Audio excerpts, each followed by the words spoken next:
Okay, तो आज का हमारा टॉपिक है बैकरी एल्गोरिथम। अगर टॉपिक समझ आए तो काइंडली चैनल को लाजमी सब्सक्राइब कीजिएगा। बैकरी एल्गोरिथम की बात करें तो the bakery algorithm is a classic synchronization algorithm used to achieve mutual exclusion between multiple process in a concurrent system।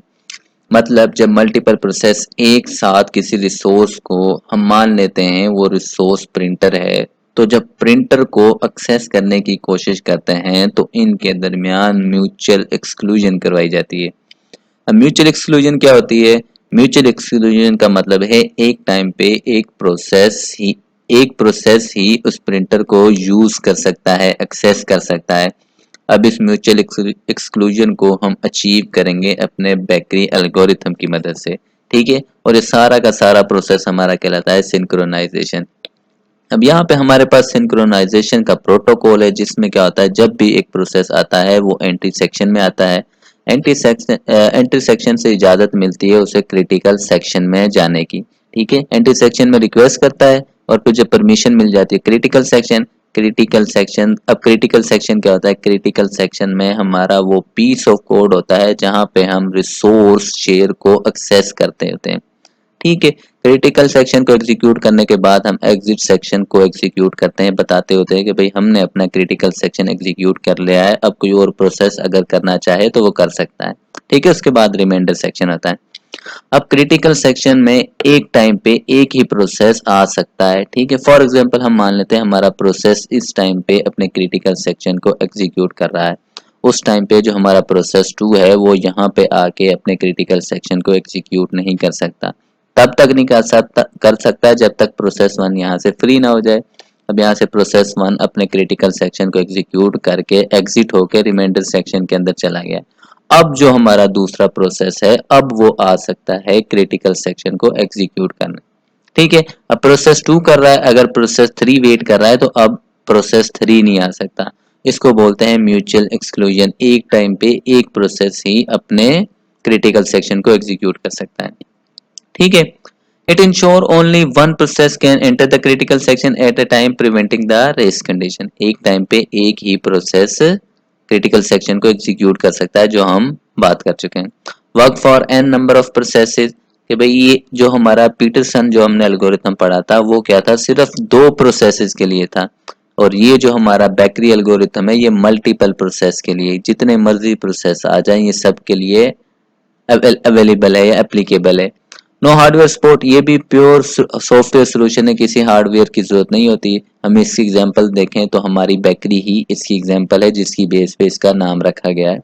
ठीक है, उसमें क्या होता है, बेकरी में हमारे कस्टमर्स आते हैं, उस कस्टमर्स को एक टोकन मिलता होता है। जिस तरह हम हॉस्पिटल में जाएं हॉस्पिटल में मिलता है, या फिर हम किसी बैंक में चले जाएं कैश डिपॉजिट करने वहां पे मिलता होता है। तो इसी तरह जब बेकरी में आते हैं उसे क्या मिलता है, एक नंबर मिलता है। Wait until the number in next line, फिर उस वेट करते हैं कि कब वो नंबर हमारी बारी आए, यानी उस नंबर की बारी आए और हम अपना काम कर सकें। फिर उसके बाद सर्व करना, सर्व करने से मतलब क्रिटिकल सेक्शन के अंदर आना। फिर उसको सर्व किया जाता है, सर्व करने के बाद वो क्या करता है, एग्जिट कर जाता है। ठीक है, तो ये बेसिकली हमारा होता है एल्गोरिथम। तो अब हम सूडो कोड की मदद से बैकरी एल्गोरिथम की वर्किंग को समझेंगे कि भाई ये काम किस तरह से करती है। ठीक है, जहाँ पे हमारे पास शेड वेरिएबल है, शेड वेरिएबल में हमारे पास दो अरे हैं, एक चूजिंग नाम की और एक नंबर की। और यहाँ पे हमारा जो हमारा प्रोसेस आएगा उसकी वर्किंग है, किस स्टेप्स को फॉलो करेगा, वो सारा कुछ यहाँ पे रिटर्न किया हुआ है। तो अब हम समझना स्टार्ट करते हैं। तो यहाँ पे हम मान लेते हैं हमारे पास प्रोसेस 4 आया। ये जो आई है ना, आई का मतलब जो प्रोसेस नंबर है, तो प्रोसेस 4 है, यानी कि आई की वैल्यू यहाँ पे क्या होगी, 4 होगी। वो क्या करता है, चूजिंग अरे की वैल्यू को ट्रू करता है। तो यहाँ पे मैंने क्या कर ली, वो अरे डिक्लेयर कर ली समझने के लिए। अब इस वैल्यू, इनिशियल वैल्यू यहाँ पे देखो फॉल्स है, तो ये भी क्या है, फॉल्स, मैंने इनिशियल वैल्यू। अब यहाँ पे उसने क्या किया, ट्रू किया। अब ट्रू करने का मतलब क्या है कि जिस तरह हम बैंक में जाते हैं ना, तो वहां पे एक टोकन वाली मशीन रखी होती है।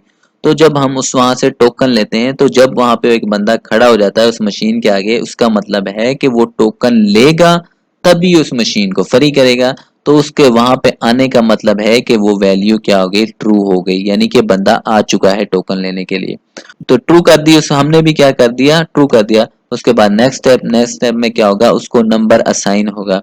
अब न असाइन किस तरह से नंबर होता है, जो पहले आया उसके पास छोटा नंबर होता है। अब मैं उसके बाद आया हूँ तो मेरे पास क्या होगा, मिसाल के तौर पर मेरे से पहले वाले के पास 2 था, मैं उसके बाद आया हूँ तो मेरे को क्या नंबर मिलेगा, उससे बड़ा मिलेगा, यानी 3 मिलेगा। तो वही काम यहाँ पे होगा। यहाँ पे जितने भी नंबर्स हैं, इन नंबर्स में से जिस नंबर की मैक्सिमम वैल्यू है, ठीक है, मैक्सिमम वैल्यू में प्लस का 1 का इजाफा करेंगे।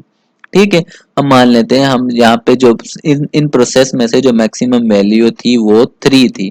ठीक है, तो उसमें हम 1 का इजाफा करेंगे तो ये कितने हो गए, 4। अब इस 4 क्या है, ये टोकन नंबर है किसका, हमारे प्रोसेस 4 का टोकन नंबर है ये। ठीक है, मैं रेस कर देता हूँ। तो हमें क्या असाइन हुआ, तो हमने भी क्या किया, वो अरे डिक्लेयर कर दी। इनिशियल वैल्यू इसकी भी 0 थी, इसकी भी 0 हो गई। तो हमने क्या, मैक्सिमम में एक इजाफा करके हमने मान लिया था कि भाई 4 हमारे प्रोसेस 4 को असाइन हुआ है। ठीक है, अब उस वैल्यू को क्या करेगा, वो फॉल्स कर देगा। फॉल्स करने का मतलब है उस प्रोसेस को, उस बंदे को जिसकी हमने बात की थी, उसको अब टोकन मिल गया, वो साइड पे हो गया। तो यहाँ पे प्रोसेस को नंबर मिल गया 4, तो अब ये प्रोसेस ने उस वैल्यू को भी क्या कर दिया, फॉल्स कर दिया। तो यहाँ पे वो वैल्यू भी फॉल्स कर दी। तो नेक्स्ट स्टेप, अब नेक्स्ट स्टेप क्या है कि भाई अब टोकन तो मिल गया है, टोकन लेने के बाद उस लाइन में तो लगना पड़ता है जहाँ पे हमारी बारी आएगी, हमें वेट तो करना पड़ता है कि जब तक हमारी बारी नहीं आएगी तब तक हम वेट करते रहते। तो वही काम ये लूप करेगा, ये उस लाइन का ही काम करेगा। ये लूप क्या करेगा, अकेले तो प्रोसेस 4 है नहीं, अब इससे पहले भी 2-3 प्रोसेस आगे हो सकते हैं ना।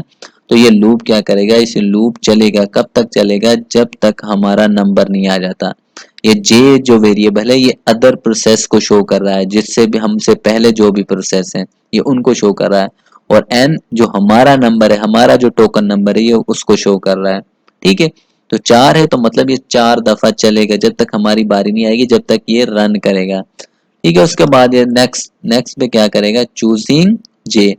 अब इसके यहाँ पे क्या होगा कि हमारा जो प्रोसेस है वो वेट करेगा, कब, किसके लिए, कि भाई अगर कोई और मान लेते हैं यहाँ पे प्रोसेस 5 आ जाता है, वो नंबर को चूज कर रहा है, तो उसके लिए हमारे प्रोसेस को यहाँ पे वेट करना पड़ेगा। ये वाइल लूप हमारे प्रोसेस को रोकेगा, यहाँ पे ट्रैप कर लेगा। ठीक है, क्यों करेगा, क्योंकि अब प्रोसेस 5 जिस नंबर को चूज कर सकता है, अब वो नंबर कुछ भी हो सकता है इससे छोटा हो। अब मैक्सिमम का मतलब होगा तो वो बड़ा ही, लेकिन उसके लिए वेट तो करना पड़ेगा। अब ऐसा हो सकता है जो इस नंबर का, इस जो प्रोसेस 4 का नंबर है वो प्रोसेस 5 का भी हो। ठीक है, सेम भी हो सकता है।